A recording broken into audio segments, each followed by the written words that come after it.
So here is my part 2 of using education to help attract clients.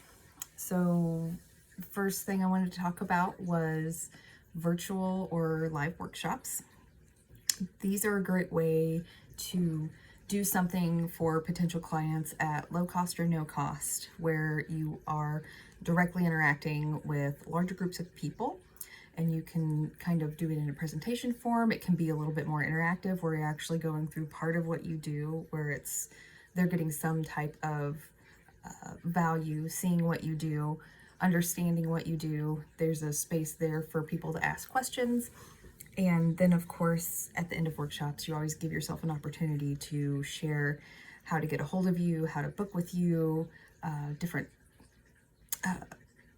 specials or offers that you have running. Workshops are a really good thing to work into. If you say you're doing a month where you have 25% off for whatever service, workshops are a really good lead in to things like that. That way you can kind of upsell it a little bit at the end. So they at least know that, oh, I got this really awesome low value, free class, and or not low value, but low cost or free class. And hey, there's another way that I can maybe save a little bit money, and then it gets them in there with you for an actual session or a service. Another one, I guess this would be number 7, because I think I did 4 on the first one. So number 7, offering consultations. I didn't start offering consultations until the beginning of the year.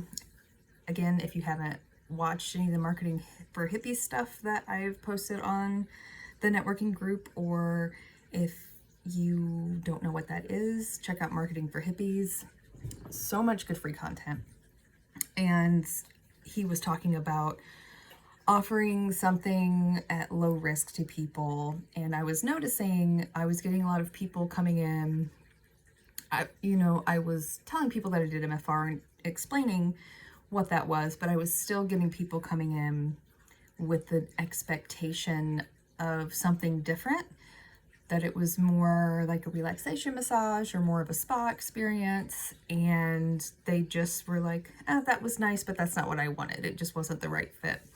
So by offering something like a consultation, like a 30-minute, 15-minute, however long, you can do a virtual one, you can do an in-person one, that allows your potential client to ask questions, delve into their goals, what they're wanting to get out of the session, things like cost, what does this look like, how many sessions do I need, what kind of products do I need, things like that. And it really allows them to have the confidence of, if they are going to choose you, if they are going to do something with you, that they know it's the right fit.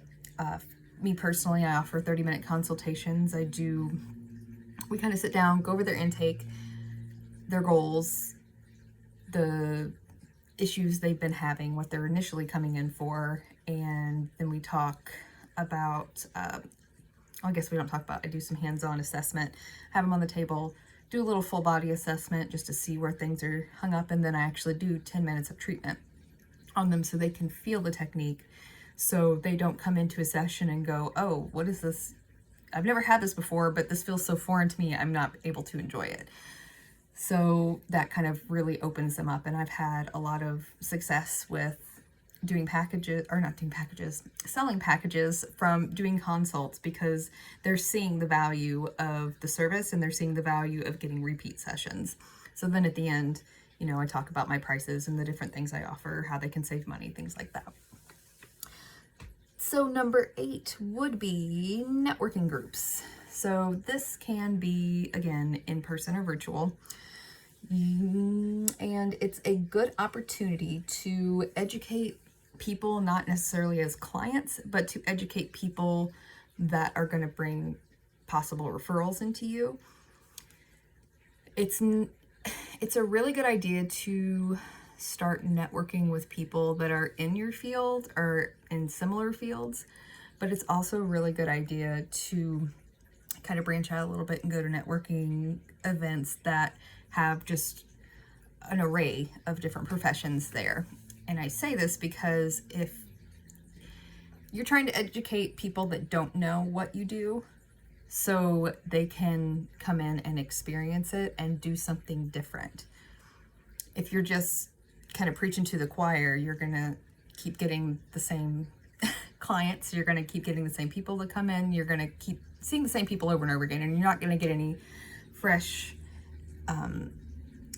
clients or fresh people to come in to give you that like a regenerative client base. Because there's only so many sessions, depending on what you do, you know, there's only so many sessions you can do, or some people only book once a month and some people fall off and things happen. You need to have a steady flow of clients coming in. So reaching out and educating people, not only potential clients, but people that can refer to you, potential clients that are going to be able to send you new people. And then number 10, speaking gigs and events. And for a lot of people, including myself, this is a little bit of a challenge. I tend to, when I get up to speak, depending on my state of mind and where I'm feeling energetically, sometimes it's a lot. And, you know, I kind of go into freeze mode. Even making these videos, sometimes my brain kind of freezes up a little bit. But by doing that, you are not only educating people about the type of work you do, or whether it even, well, see, there's that thing.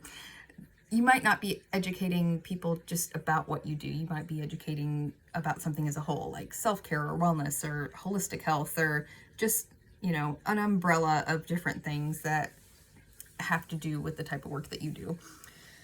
But then once you start doing that, and once you start kind of stepping into that role of, I am the go-to person for this, or I am an expert in my field, people start viewing you like that, because you're going and you're speaking isn't for everybody. Not a lot of people do it. So I think people kind of view people that get up there and speak and get up and do events and present things like that as, you know, you really know what you're talking about if you have the guts to go up there and present things like that. So then they're kind of recognizing you as a valued professional in what you do, and then they kind of just come in and ask you questions, and they're intrigued and they want to know more about what you do. They want to know what your website is. Can I have your card? What's your schedule like? Like, you get all these questions when you start doing stuff like this. So those are a few more things that you can do. Again, these are just things that I have done that have worked very well for me, that I am trying to be consistent with doing.